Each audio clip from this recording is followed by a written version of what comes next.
కాకినాడ జిల్లా గొల్లప్రోలులో పర్యటిస్తున్నారు deputy CM Pawan Kalyan. Yeleru వరద ముంపు ప్రాంతాలను పరిశీలించారాయన.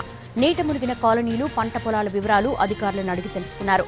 పడవలో ముంపు ప్రాంతాలను పరిశీలిస్తున్నారు.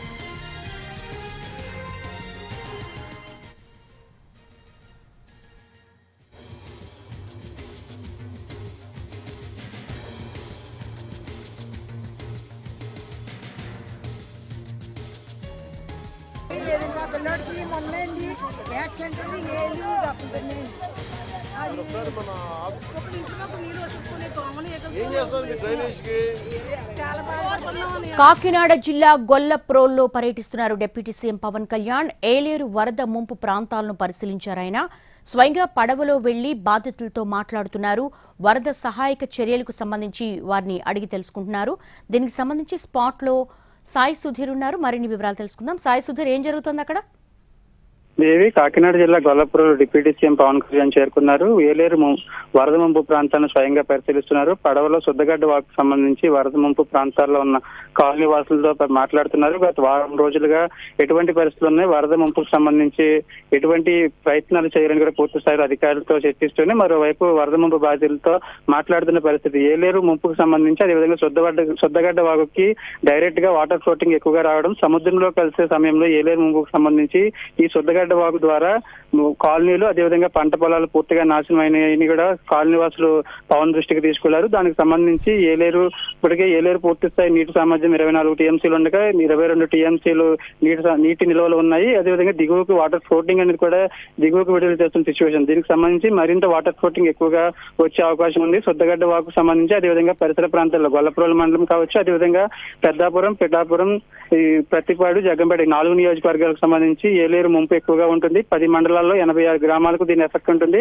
ఒకవేళ ఏలేరుకు వరద ముంపు ఇదే విధంగా కొనసాగితే, వరద ఫ్లోటింగ్ ఇదే విధంగా కొనసాగితే ఎటువంటి చర్యలు తీసుకోవాలి, అదేవిధంగా దానికి సంబంధించి పునరావాస కేంద్రాలు, వరద ముంపు ప్రాంతాల్లో ఉన్న వారిని ఎక్కడికి తరలించాలని కూడా పూర్తి స్థాయిలో అధికారులతో కాసేపట్లో సమీక్షా సమావేశం నిర్వహించనున్నారు. అవసరమైతే 1-2 రోజుల పాటు జిల్లాలోనే ఉండి ఏలేరు ముంపుకు సంబంధించి ఎప్పటికప్పుడు కోఆర్డినేట్ చేసుకునేలాగా పవన్ కళ్యాణ్ టూర్ జరుగుతుంది. దేవి,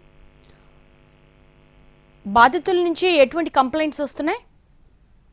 బాధితుల నుంచి ఒకటే, శుద్ధగడ్డ వాగుకు సంబంధించి గత వారం రోజుల నుంచి తాము ఈ వరద నీటిలోనే ఉంటున్నాము, పూర్తి స్థాయిలో తమకు సౌకర్యాలు కలిగించడంలో కానీ, అదేవిధంగా పన్నీళ్లకు వెళ్ళడం కానీ, పొలాలకు వెళ్ళడం కానీ ఎటువంటి అవకాశం లేదు. దీనికి తగ్గట్లుగా శుద్ధగడ్డ వాగు పిఠాపురం స్థానిక ఎమ్మెల్యేగా ఉన్న పవన్ కళ్యాణ్ శుద్ధగడ్డ వాగుకు సంబంధించి శుద్ధగడ్డ ముంపు నుంచి ఏలేరు కావచ్చు, అదేవిధంగా గొల్లప్రోలు మండలాలకు సంబంధించిన కాలనీలు పూర్తిగా తాను కాపాడుతాను, ముంపు కాకుండా ఒకవేళ రావచ్చు వేరే చోట ఏర్పాటు చేసేలా కూడా పూర్తిగా చర్యలు తీసుకుంటారని హామీ ఇచ్చారు. దానికి తగ్గట్లుగానే పవన్ కళ్యాణ్ దృష్టికి ఈ 4 కాలనీలు, ఈ శుద్ధగడ్డ వాగుకు సంబంధించిన వాటర్ ఫ్లోటింగ్ వెళ్ళే 4 కాలనీల వాసులు కూడా ఈ ముంపు సమస్యను తమను పరిష్కరించాలి. ప్రతి సంవత్సరం కూడా ఏలేరుకు వరద ఫ్లోటింగ్ వస్తే కనుక తాము పూర్తిగా నీడలోనే ఉంటున్న సిచ్యువేషన్. దీనికి తగ్గట్లుగా పూర్తి స్థాయిలో ఈ సమస్యను పరిష్కారం చేయాలని పవన్ దృష్టికి తీసుకెళ్లారు. దానికి తగ్గట్లుగా తాను కూడా దీనిపై ఒక నిర్ణయం తీసుకుంటాను, అధికారులు కావచ్చు, అదేవిధంగా కలెక్టర్తో చర్చించి ఏలేరుకు సంబంధించి అదేవిధంగా శుద్ధగడ్డ వాకు సంబంధించిన ముంపు ఉండకుండా తాను ప్రయత్నం చేస్తాను, త్వరలోనే వచ్చే సంవత్సరం నాటికి దీనికి కంప్లీట్ చేస్తానని హామీ ఇచ్చారు. Devi, all right Sai Sudheer.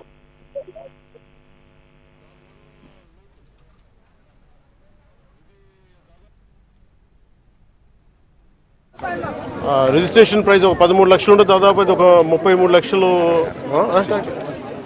అది నేను చెప్పేది వాళ్ళు అమ్మింది బేసిక్ ఉన్న ప్రైజు 30 లక్షలు ఉంటే దీన్ని అత్యధికంగా దాదాపు 60 లక్షల రూపాయలకి అమ్మి 60 లక్షల పైచులకు 64 లక్షలు కనుకోండి కదా సరిగ్గా చెప్పాలంటే 64 లక్షల మీద దాదాపు 32 ఎకరాలు మన జగనన్న కాలనీ అని చెప్పి పెట్టారు ఇక్కడ. ఇది ఆల్రెడీ ముంపు ప్రాంతాలు. ఇవన్నీ ఈ ముంపు ప్రాంతాలు ఎవరి కొనని చోట్ల పెట్టారు.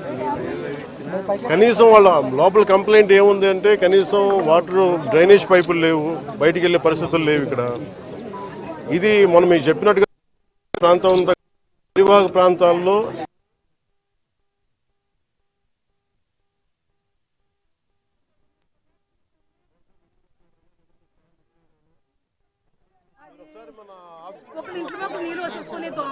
ఏం చేస్తారు మీ డ్రైనేజ్ కి ఏరియా రోడ్ ఇది ఎన్క్రోచ్మెంట్ జరిగి దాదాపు మొక్కలు వేసేసారు. అది కూడా కొంచెం క్లియర్ చేసి